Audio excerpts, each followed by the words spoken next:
सभी स्टूडेंट्स को नमस्कार। सबसे पहले तो मैं आपको बता दूं बेटा कि इस पेपर में हम लोग डिस्कस करने वाले हैं बीए पार्ट फर्स्ट के हिंदी सेकंड के पेपर की, जो कि कथा साहित्य के नाम से आता है। और दो भागों में है ये वीडियो। पहले भाग में हम लोग 2019 के पेपर की व्याख्या करेंगे, थोड़ी सी विवेचना करेंगे 2-3 मिनट में, और उसके बाद आप लोगों के जो महत्वपूर्ण प्रश्न हैं उनकी। और जैसा कि मैंने पहले कहा था कि ये पेपर जो है पूरे 100 नंबर का आएगा और 50 नंबर का आपको करना है। आप चाहो तो 2 क्वेश्चन 20-20 के करके एक 10 नंबर का भी कर सकते हो। एक एक नंबर के जितने आ रहे हैं उतने ज़रूर करना, क्योंकि वो हेल्पफुल होते हैं, उसमें नंबर कटते नहीं हैं। और अथवा वाले दोनों कर सकते हो, तो इसलिए कोई दिक्कत नहीं है।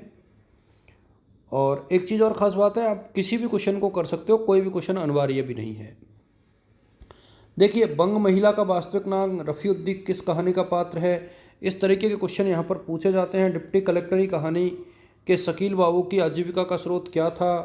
सरहद के इस पार कहानी में सुरैया कौन थी और उसके प्रति रेहान के क्या भाव थे। इसके अलावा श्वेतांग पश्चाताप करता हुआ बीजगुप्त के सामने दंड की मांग क्यों करता है।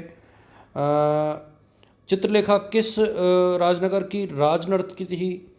प्रेमचंद की किन्हीं 2 उपन्यासों का नाम लिखिए। यथार्थवादी कहानियों की क्या विशेषता है और किन्हीं 2 मनोवैज्ञानिक उपन्यासकारों के नाम लिखिए।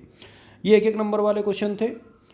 इसके बाद आप सबको पता है कि गद्यांश हैं, और 3 यूनिट गद्यांश के होते हैं और 2 जो है आपके थियोरेटिकल होती हैं। और गद्यांश वाले में जैसे कि पद्यांश पहले पेपर में होता है, तो यहाँ भी आपको व्याख्या करनी है, यानी ये किस किताब से किस लेखक का है और कौन कौन सी बातें उन्होंने शेयर की हैं। तो ये इसके बारे में आपको फिर व्याख्या करनी है, और सप्रसंग व्याख्या का मतलब भी यही होता है, और दोनों में है ये। और आगे यदि हम बढ़े तो आप लोग स्क्रीनशॉट ले लेना इनको पढ़ने के लिए, क्योंकि कई बार होता क्या है, मैं इतनी देर तक यदि इसको पढ़ के सुनाऊंगा तो थोड़ा सा बड़ा हो जाएगा ये वीडियो।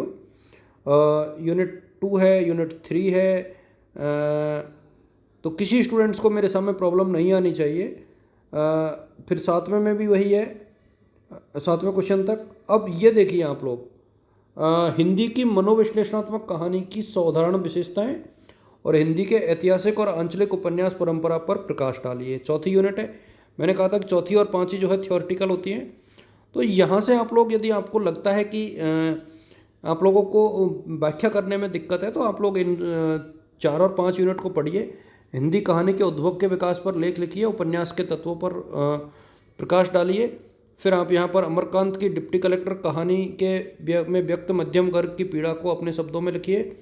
महुआ कहानी की बात है। फिर चित्रलेखा है, और प्रेमचंद और प्रगतिवादी उपन्यास और उनकी विशेषताओं के ऊपर टिप्पणियाँ हैं।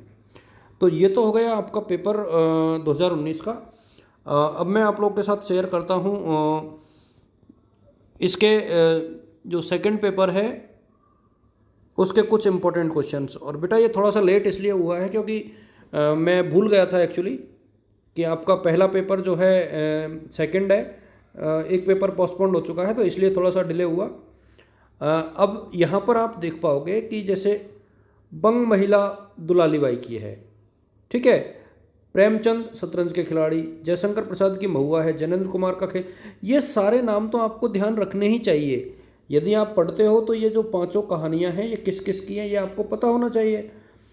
इसी प्रकार से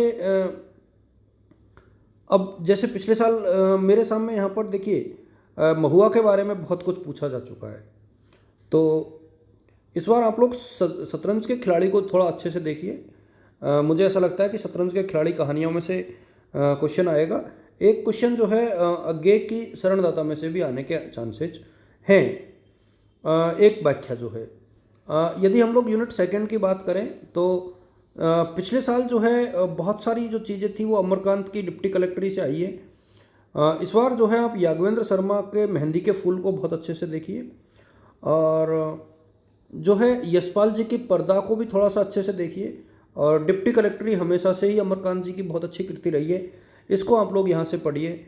और भगवती चरण वर्मा का चित्रलेखा अपने आप में बहुत बड़ा उपन्यास है, तो ये तो पढ़ना ही है, इसमें आप लोग कुछ कर नहीं सकते हो। फिर हिंदी कहानी और उपन्यास, तो कहानी के प्रमुख तत्व कौन कौन से होते हैं, उपन्यास के प्रमुख तत्व कौन कौन से होते हैं, इसके जो मुख्य बातें हैं उपन्यास की और उपन्यास के इतिहास की, कहानी और उपन्यास दोनों के इतिहास की यहाँ पर बात की गई है। तो दोनों के इतिहास के ऊपर आप लोग पढ़ोगे और कहानी और उपन्यास के स्वरूप और उनके तत्व की बात करोगे। उपन्यास का पिछले साल पूछा गया है, लेकिन फिर भी आप स्वरूप और तत्व दोनों के पढ़ोगे तो मेरे सामने ये पेपर बहुत मुश्किल नहीं है। और इसमें आपको जो है मोटी मोटी बातें मेरे सामने पढ़ लेनी चाहिए। और मेरा ये मानना है कि चौथी और पाँचवीं यूनिट पढ़ लो तो आपको जो व्याख्याएँ हैं उनके में दिक्कत नहीं आएगी।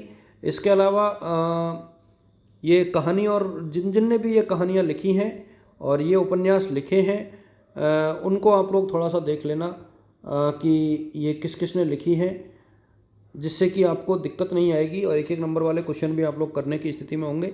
आई थिंक इतना पर्याप्त है। आप लोग वर्तनी की शुद्धियों का ध्यान रखेंगे, जितना हो सके उतना शुद्ध लिखें और शब्द सीमा का ध्यान रखें, अच्छा लिखें, स्पष्ट लिखें। और मेरी तरफ से शुभकामनाएं आपको। All the best, good luck, thank you so much बेटा।